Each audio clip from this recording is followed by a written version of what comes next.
Wagwan me people, quick thing before we kick off. The views where you hear upon the Father to Father podcast, them strictly for why, the hosts, guests and contributors. Them now represent Catholic Notebook, Spirit Stream Studios, the Diocese, University, or any affiliated groups. You see me? And remember, this podcast are strictly for adult ears, so listen up with discretion.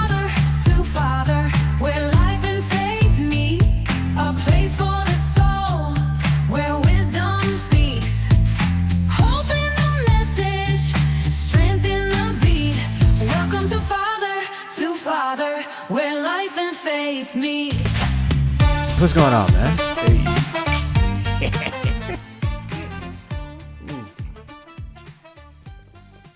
It's been a while.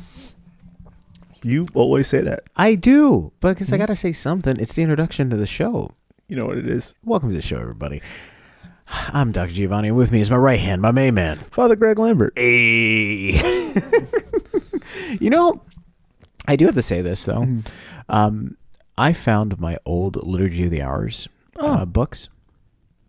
So for those that don't know, I was in seminary for a period of time, 2 years, and then ended up leaving seminary. Had Liturgy of the Hour books. Liturgy of the Hours, again, for those that don't know, Father Greg, why don't you give them a little bit of a rundown about it? It's something that you do every day. Right. So the Liturgy of the Hours is the prayers of the church. So we have 5 separate hours that are within there. Well, and from that time on, we are praying not just the introductory rites, but the morning and the evening and the mid-morning and the midday, and then also evening as well as night prayer. You are almost consecrating just almost about every hour to the Lord throughout your day. Yeah. No, for sure. So in seminary, you carry these books with you. It's like 4 separate books that you carry with you. Or you can have it on your cell phone. Isn't that for it now? Okay. I want you to go to seminary with a cell phone and be like, yeah, I'm just reading it off my cell phone, and have the rectory be like, that's a formation issue. That's not a formation issue. Yeah, they would have a problem with it. Yeah, even the guy, there was a guy who had astigmatism in his eye, and he had a cataracts in his eye, and they wouldn't let him use the iPad. He still had to use the book, and he was holding the book up like he was Helen Keller trying to read it, and he couldn't. Poor guy. They wouldn't just let him use the iPad. They're like, nah, it's a formation issue. And in real life, when you end up getting ordained, you just have it on your cell phone because it's sometimes just not feasible to carry an entire book. And some of them are thick. If you get the 4-volume set, you got 4 separate books, and they're all big except for Advent. The blue one is actually a whole lot smaller because Advent's not that long of a season. But it's not feasible to carry a whole entire book with you everywhere you go when it's time to pray. Yeah. So, I only bring this up because, I found a piece of paper in there of, things that I was like, yo, I was praying. Apparently, I was praying and I was jotting down things. Mm-hmm. One of them is become a counselor, get your doctorate degree. And I was like, oh, okay, cool. Check. Another thing on there said, Greg will become Father Greg. I wrote it down. I was like, Greg will become Father Greg. Here we are. And then it said, also, keep Greg away from mac and cheese.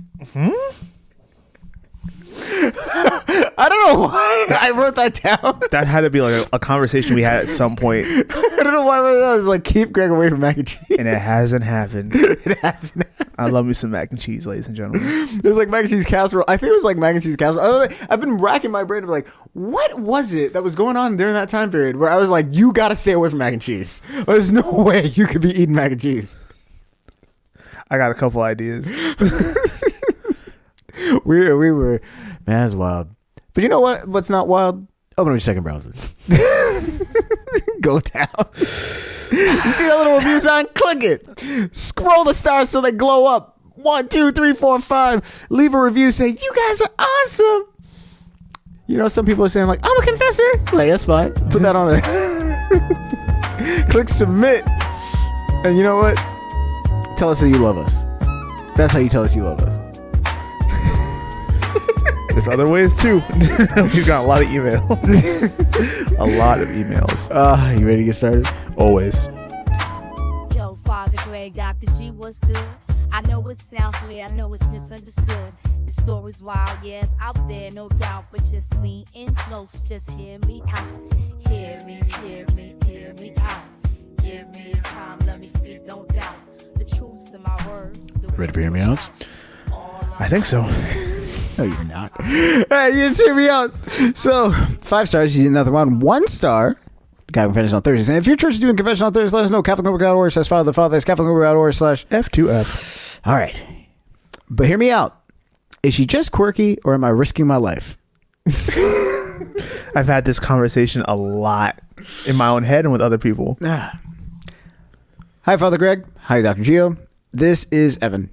And I'm not sure if I'm engaged to the love of my life or someone who is slowly killing me via pantry negligence. What? So, my fiance, Lila, and I have been together for 2 years. She's great, smart, creative, big on that whole let's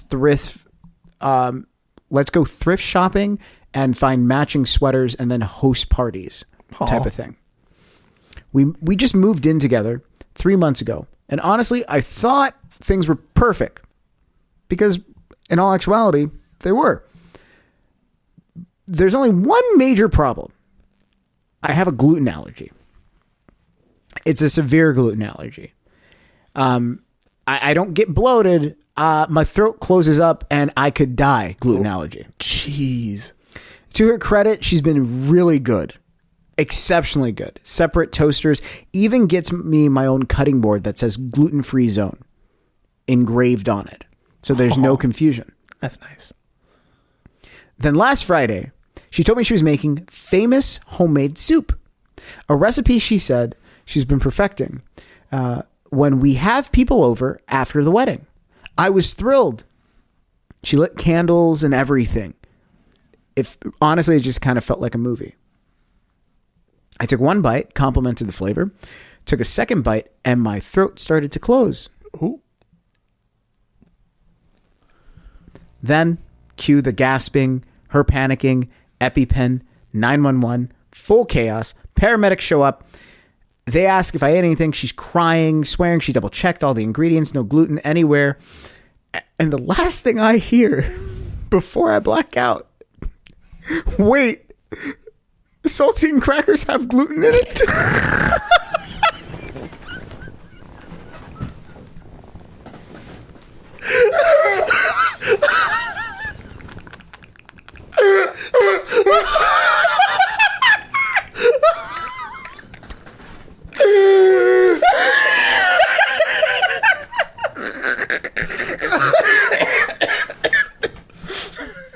Oh my god.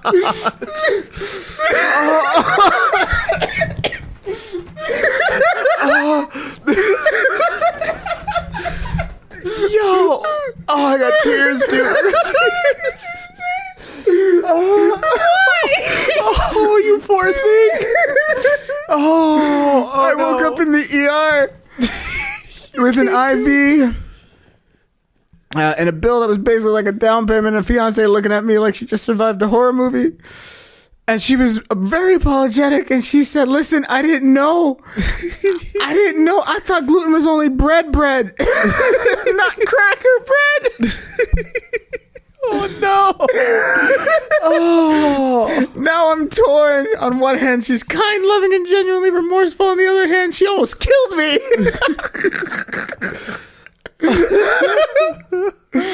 Because she didn't think saltines counted towards gluten. Who does that? So tell me, fellas, am I overreacting? Because the only thing I see every time I close my eyes is that last scene of her looking just bewildered at the paramedics and saying, wait, saltines have gluten.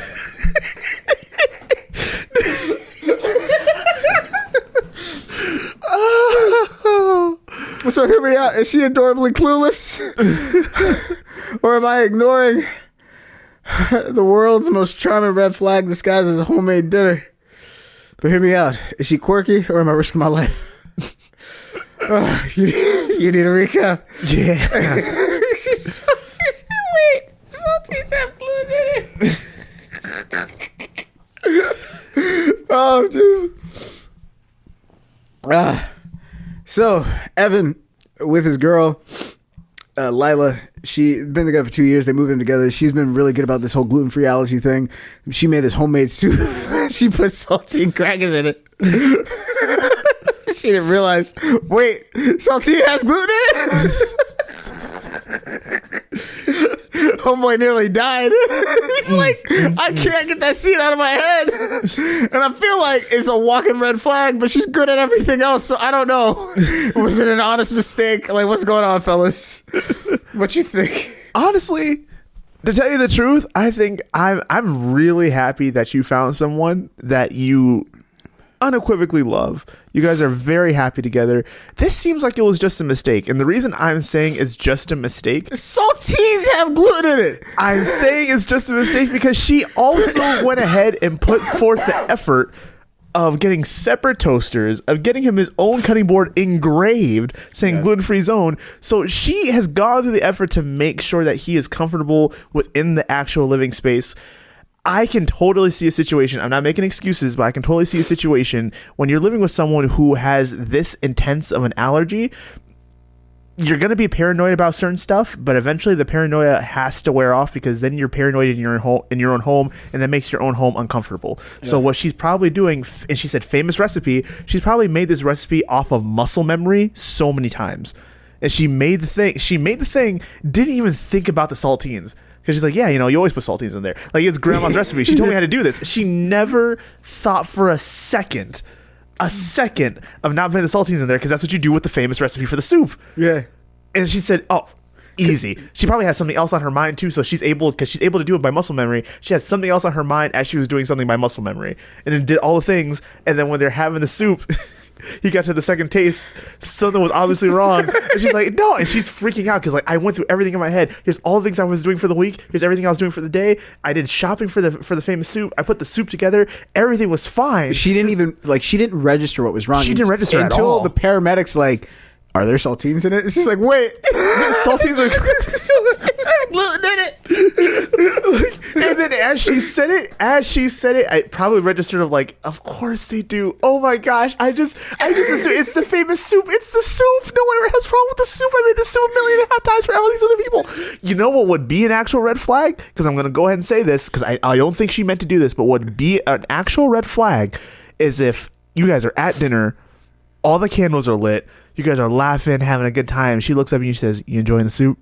And he's like, yeah, I am enjoying the soup. This is so good. Yeah, it's delicious. I just... oh my gosh, that's... you put some spices in here? Like, no spices. But I did want to ask you, who's Vanessa? And he's like, what? I was like, I'm wondering if Vanessa likes to make you soup because I like to make you soup. I want to see how long I can make you soup. What are you talking about? What's going on? Did you put spices in this? You didn't put gluten in here. I didn't put any gluten. I just put saltines. No. And he goes over. That would be a red flag. That would be malicious. Yeah, that would be a red flag. Yo, you had me. I'm like, oh, jeez. What is this? That would be an actual horror movie. Right now, she's quirky. You guys can get past this as long as you can get past it. If you can get past it, you guys can get past this whole situation. I think from a mental standpoint, what's going to be the hardest thing to get past is the fact that as he's blacking out, the last thing he hears is, what? Saltines have gluten in it? And then he wakes up to her saying, like, babe, I'm sorry, but I thought gluten was just bread, not saltine bread. Like, I'm so sorry. Like, that's not what you want to hear. Like, especially someone who, like, I have to deal with this. So, like, yeah, we know. But, like, if you don't deal with it on a regular basis, it's not something that it filters through your mind. Oh, yeah, no. Because there are gluten-free crackers, and there's gluten-free saltine crackers and everything like that. Yeah. So it's one of those things where, like, it's not something that you're consciously thinking about. And so as someone who deals with it, you're like, no, duh. Yeah. But then if you're not dealing with it on a regular basis, you're just kind of like, I mean, she tried. She did. I say this is a 5. Yeah, she didn't do anything wrong. No one did anything wrong. This was like a genuine mistake across the board. We don't have very many 5s. This might be the second 5 we've had in 3 seasons. Yeah. Which goes to show you the amount of people who are sending in these emails. This was so wholesome, and it almost involved death. It really did. It really did. So let us know. Did we get it right? Did we get it wrong? CatholicOpen.org/father, CatholicOpen.org/ F2F. Let us know. But hear me out. Stay salty, my friend. Yo, I died.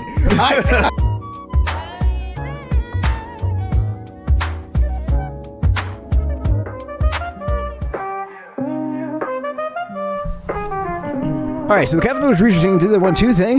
They went to the Catholic world and said, hey, yo, give us situations. Father Greg and Dr. Yule will discuss it, and they will tell you, should you break up? Should you stay together? Do you just need a conversation? There's a lot of times you just need to talk to each other. Yeah, most of the time it's just communication. Yeah.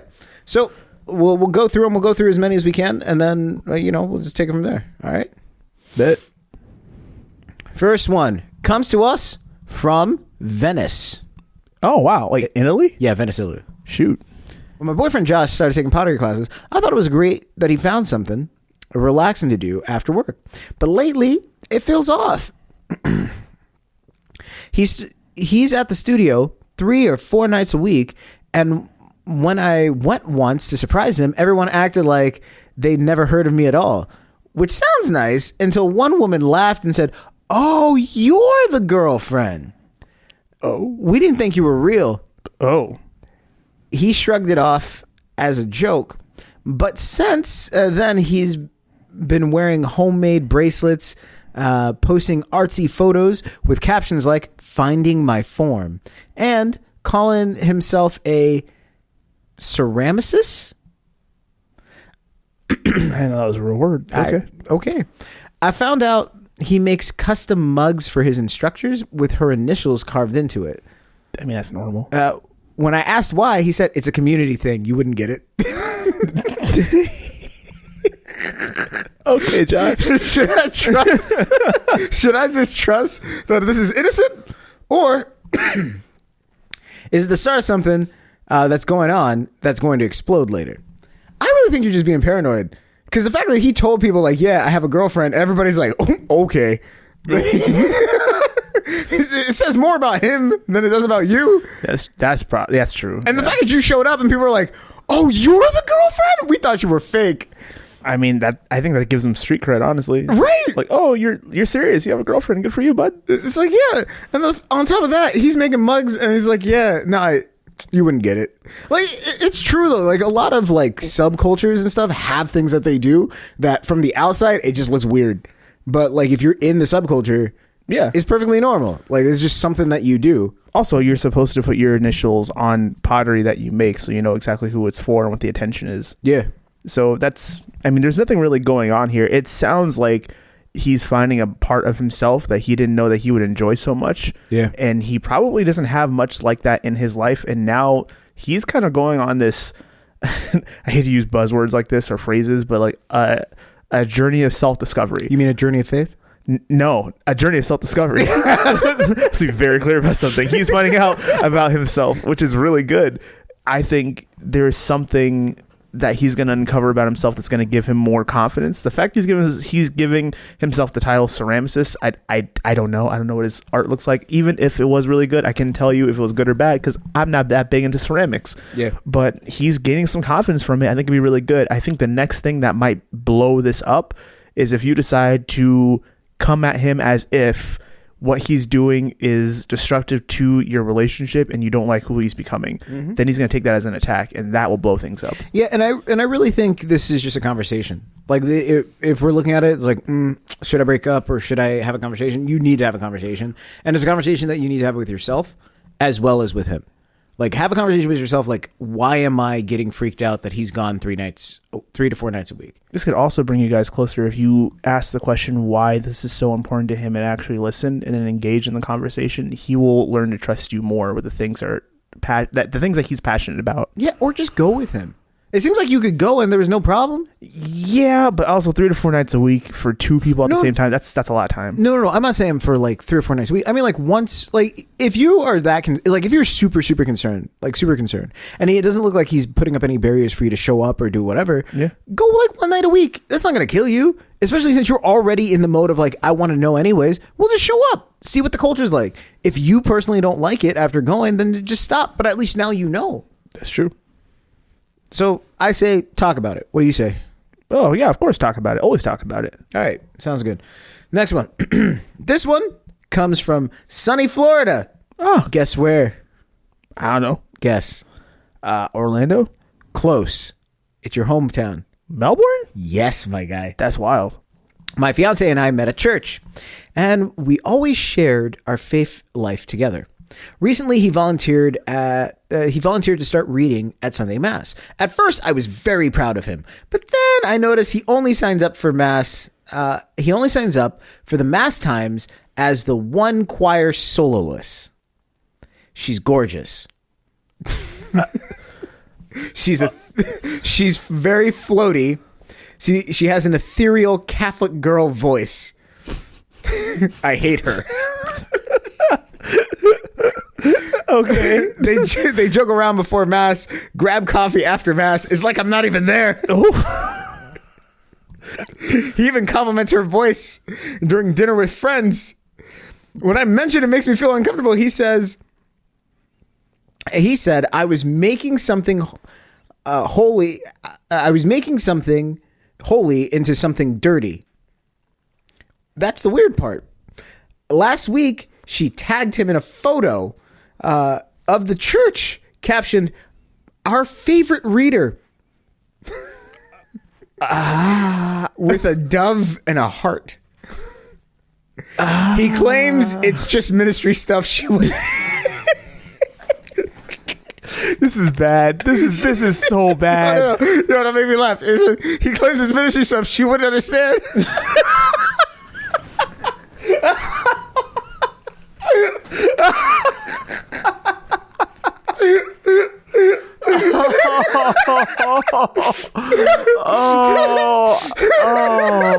I want to believe my gut is wrong, but this keeps bothering me. Am I overreacting? Or is this something more obvious? Yo, you tagging the church photos like our favorite reader with a dove and a heart. It's ministry stuff you wouldn't understand. What you think? Is this a conversation? Or should you just break up? This is definitely a conversation. And this is like one of those conversations when you need to come forward with your receipts, because obviously, there is like an attraction there. Like there's an affinity for the attraction. Like let's just call a spade. Buddy likes her. She probably feels a certain type of way about him. It doesn't mean that's as mad, passionate love, but it could just be like, yo, I think she's beautiful. I love the way that she sounds. I love her voice. I just want to be around this individual. It could be as simple as that. It doesn't need to be sinister. It doesn't need to be we're creeping on the low. It just means, yo, hey, you probably got a crush or something like that, but you also have a girlfriend. So you got to go ahead and parse out those feelings and also make sure that they go with your actions. Because if your girlfriend sees it, there's a good chance that other people within the church see it. Because we often forget that when we're doing ministry that we are doing something public and people can see us. I mean, you can see me? Yeah. We can see you? They will see the look that you have in your eye when you're talking to somebody, or how you're only around the individual, or how you guys brush by each other when you walk by, or how you can go ahead and go the other way around, but you decide to go the long way around to get to talk to one person every single time. People see that. Yeah. But like... people think once it's washed in the blood of the Holy Spirit, then all of a sudden... It's not. The Holy Spirit ain't sanctifying your sideways relationship. Like, let's be very clear about something. Like, yo, like that's... Like, at no point is the gift of the Holy Spirit infidelity. Are you gonna go left? No, I'm not going left. This is a fact of life. This is a fact of life. This is completely on topic. Okay, fine. Hey, I'm just saying. No, I was giving you a runway. That's fine. That's fine. Listen, I think this is a slow motion breakup. It feels like a slow motion breakup because the fact that they're going out to... I've never heard of someone in a relationship with somebody going to do like becoming a reader and then going to coffee after Mass with a girlfriend. With some other girl who's... That's not your girlfriend. That's not your girl. That's not okay. It's a slow motion breakup. That's what it is. Yeah. It's a slow motion breakup. We've seen it before. We have. And that's why I was like, yo, I got to be careful because this is my hometown and there's only a couple churches in my hometown. There's a good chance. There's a good chance like we run in the same circles. I was real quiet as you were reading that question, dog. You gotta be quiet. You gotta be quiet. She called her with an ethereal Catholic girl voice. That's a specific compliment. Yeah. Jeez. So I think they need to talk about it. They probably should break up. I'm gonna say it. I'm gonna say they probably should break up, just simply because like if he's already like just disregarding you to the point in which like he's going out to coffee with her without you, and you guys went to mass together. Like we assume they went to mass together. Yeah. Because he's signing up for a very specific time. She's not going for that specific time. Honestly, you might want to start going in that time just in case. Yeah. Well, yeah. If you're serious about this, you might want to protect your homestay because I'm sorry, but I've never heard of someone putting on Instagram our favorite reader. I've never heard of that either. Why would you delve in a heart? Like, why would you tag him in a picture of the church as if he stands for the church? Like, it looked like you wanted to really tag him, but you didn't want the commitment of taking the picture yourself. No, because I can't say it yet. Yeah, you can't say it because I went on a retreat to be a nun, so I can't really be out here like that. So I got to tag him in the picture of the church. Listen, I don't know, fam. I don't know. Yo, let's do one more. All right, this one, fun. This one's coming from Venice. Again. Oh, okay. Oh, Venice, California. Oh, shoot. Different. Okay. My partner, Claire, works in real estate and has this coworker named Tom, who she calls her work husband. At first, I laughed. I get it. People say things. But then I saw her phone light up with his name after midnight, with a text saying, still laughing about earlier. Laughing emoji, water emoji. Okay. Okay. Heart emoji.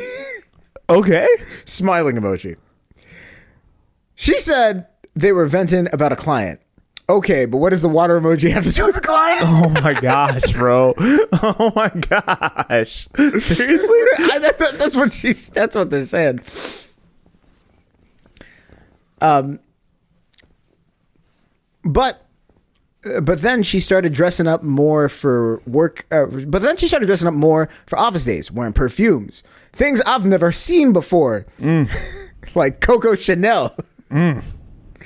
She used to put on $20 Target perfumes. Then she started spending $150 on Coco Chanel. Who spends $150 on Coco Chanel? That's a good question.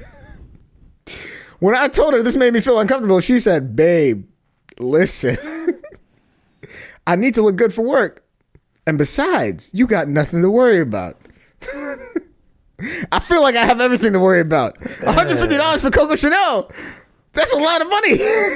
Yeah, $150 is intentional, dog. You don't mistake $150 decisions for anything. There's something behind the $150 of effort.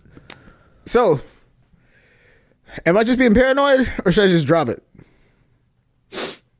I think you're, bro. Listen. Bro, listen. I'm just gonna. I don't like to beat around the bush. I know I'm pastoral about a lot of different things, so I'm just gonna give it to you straight. $150 is an intention. Okay, wait. Pause. Oh my gosh. Pause. Yes. I'm just going. Listen. I hear what you're saying, but also, Coco Chanel. $150 for Coco Chanel is kind of cheap. That means she's getting like a 2.5 ounce bottle of Coco Chanel.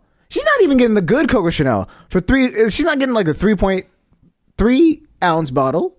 She's getting a smaller bottle. She ain't getting the Coco Chanel Noir or anything like that. She's just getting a cheap Coco Chanel. There's not a single person listening to this podcast that's worried about the fluid ounces of the Coco Chanel. But that tells you how much she's gonna be spending on it. She's getting a cheap version. She's also not getting the one with the felt box and all that stuff. She's just getting it with the cardboard box.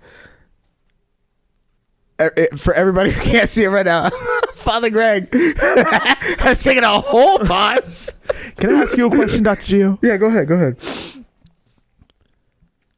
So, if a random stranger, not me, at your wife's job, gave your wife $150 gift. Oh, I'm rolling up. There you go. There's intentions behind these things. No, There's effort. Because I know where my wife works. Mm-hmm. Because there's only 2 people who could possibly give her a gift. I'm rolling up. There you go. So I'm she rolling spent. What does it tell you that she spent the money on herself to give herself the gift so that she can smell explicitly really good? I was trying to do what you've taught me to do. That's which was not charity. what I'm doing. You That's not- said to give people charity. I'm trying to do what you taught me to do. charity is not free stupidity. All right. That's a bar. I know. That's a bar. What do I do? I do this. We're going to end it right there. We're going to end it right there. Let us know. Did we get it right? Did we get it wrong? Yo, should they break up or should they not? I don't think they should break up. I think this is a conversation. And yeah, I think she is flowing with that line. Yeah, she totally is. No.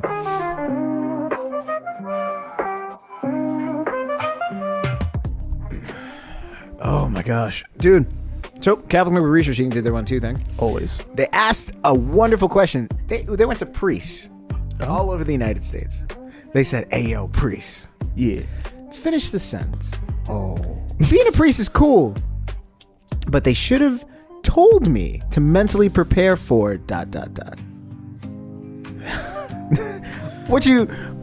Finish the sentence, Father Greg. Being a priest is cool, but they should have told me to mentally prepare for... Staff politics. Oh, that's a good one. If you agree with one person on a subject and agree with another person on a subject, all of it carries weight. Yeah. When you could easily just be saying, yeah, this is right, this is wrong. Yeah. It's not even like... You can no longer just be like, oh, that's interesting. You can't do that no more. Oh yeah, no. Like it's the same thing with if you're a teacher and you're listening to this right now, if your principal says something that may even seem benign, the fact that his authority was behind his words means that it just means more. And so people will naturally read into an individual who has not just leadership experience, but just weight in their authority. So their words just carry further than what sometimes they actually mean. Right. No, for sure. For sure. So we got a couple of them. Let's just go through them and then we'll end out the show. Sounds good? Yeah. All right. So the thing is, being a priest is cool, but they should have told me to mentally prepare for how many people would just start crying whenever they... How many people would start crying in confession before I even say hello? Yeah. But that's less because of you. That's more because of where they're coming from. Yeah. Yeah. The number of casseroles that don't have seasoning that I have to politely pretend like I enjoy. Mm-hmm. Yeah. Yeah. I mean, I'm not going to tell you. Listen, anyway. Next question. Oh, shit. How many demons apparently live in the parish basement? Dog, I wish this was a lie. There's a reason why I won't go to my office at nighttime. I refuse. I bet. How many people think I live a double? How many people think I double as a free exorcist / priest? Sorry. How many people think I double as a free exorcist / therapist / life coach / boyfriend / best friend / bestie / I'm here for you when no one else will be, so call me whenever you want. So here's my personal number. Please don't give it out to anybody else. I feel like that was enough said. The amount of unsolicited toe pics. What? Whoa. Pump the brakes. Toe pics? Toe pics. As in feet? As a feet. As in Piggly Wigglies? As in Piggly Wigglies. There's a little bit of a note here. I read the note, please. We all need context. This particular statement was said over 1,500 times. The priest was too stunned to speak. In various different ways.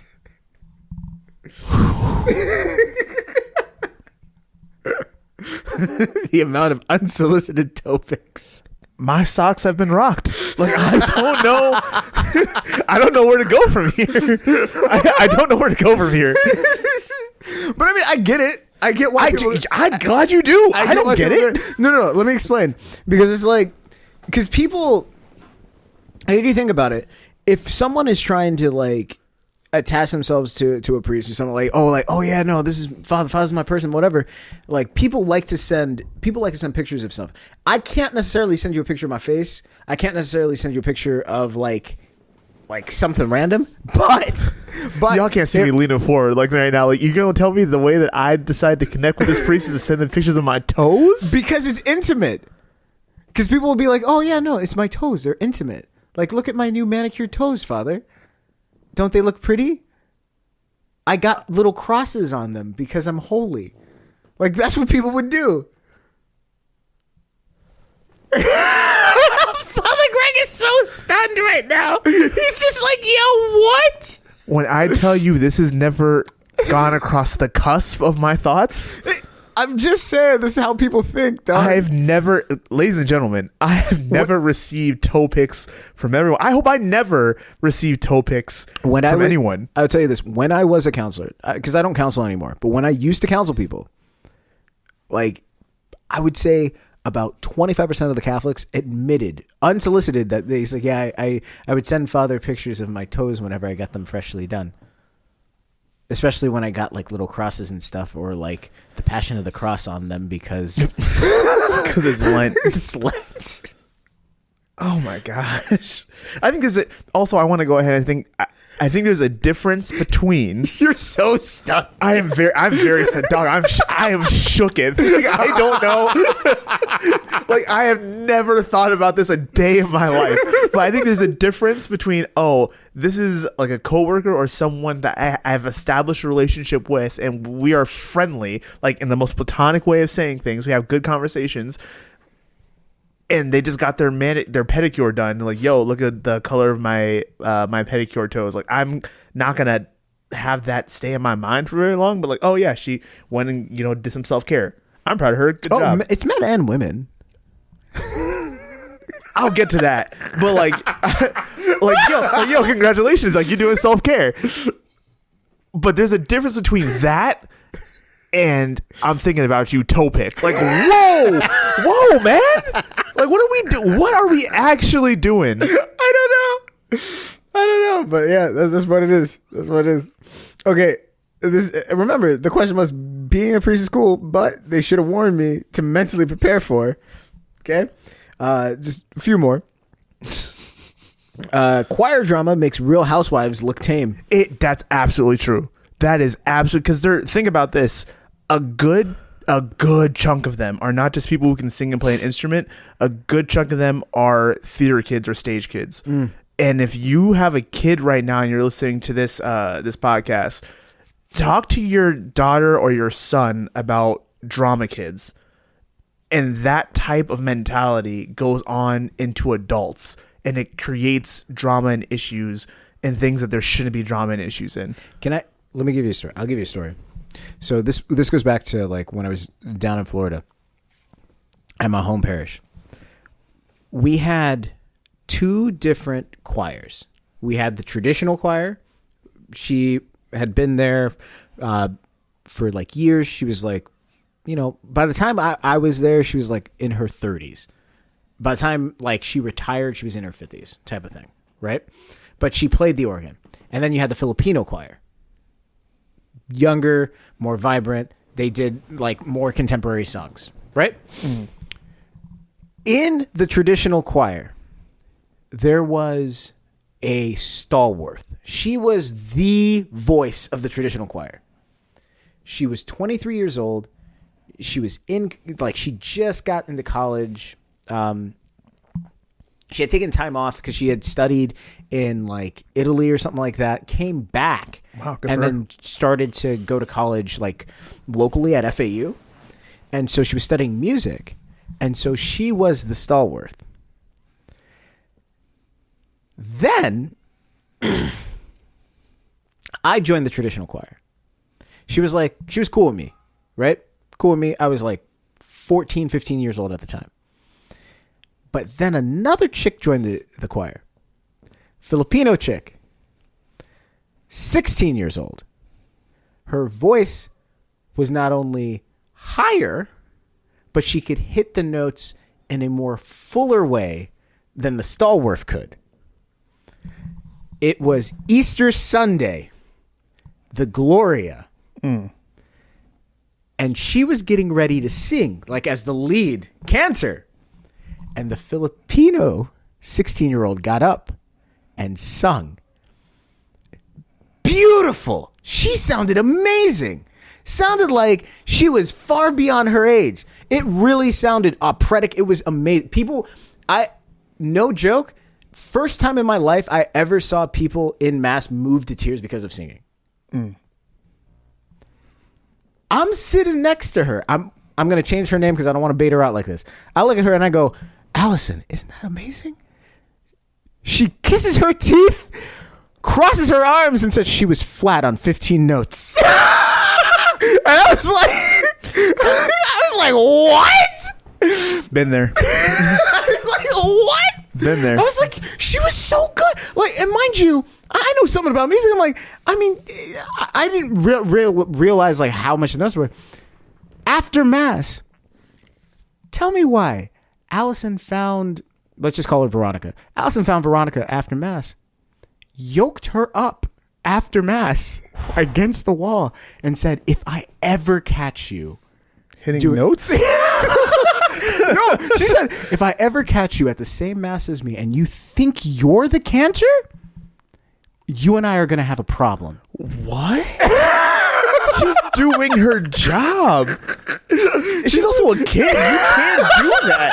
Like, that's not okay. It's like, you and I are going to have a problem. I was like, hey, yo. That's not okay. Yo, because I broke it up like, yo, chill. Veronica's just like wide-eyed, like, okay, I won't do it. She's like, I'm the only cantor here. You are beneath me. I was like, hey, yo. Wow. So someone has too much authority and a huge ego. Oh gosh, dog! The next event, they had Veronica sitting as the cantor. Allison walked in, sat down. Veronica looked at Allison. Veronica sat her butt down. Allison got up, was the cantor. She wasn't even listening to this. Because Veronica's like, I don't want that smoke. It's fine. I don't need the smoke. So it's Real Housewives? It really is. It really is. Goodness gracious. That's unfortunate. Yeah. Anyway, a few more. Mentally prepare for teenagers who treat confirmation class like open mic night. What? Yeah. So it's cool and all, but they should have mentally prepared me for teenagers that treat confirmation class like open mic night. Oh yeah, probably just because they're not like on task and they're like wilding. They're saying a whole bunch of stuff. Yeah. Altar servers who vape behind rectory thinking I can't smell it. What? Dog. That had a note. Over 3,000 priests said this. That means you need to check on your kids. They shouldn't be vaping, period. Yep. The sheer violence of church coffee. Luckily I don't drink coffee like that, which is good. The psychological damage caused by parish budget meetings. Switch that. You know what? Never mind. Switch to the finance council meetings. Switch to finance council meetings. Is that what you're going to say? No, I wasn't going to say anything. Yeah. Okay. My parishioners are listening to this. They're going to be careful. Explaining for the 900th time. I don't control the weather for outdoor weddings. Yeah. I mean, you shouldn't be having an outdoor wedding in the first place, but that's besides the point. Yeah, no, for sure. Oh, man, it was a good episode. Always is. So, for all of us here at Captain Notebook and the Father, and Spirit Stream Studios, we love you. You're very special. Go forth and bear great fruit. We're out.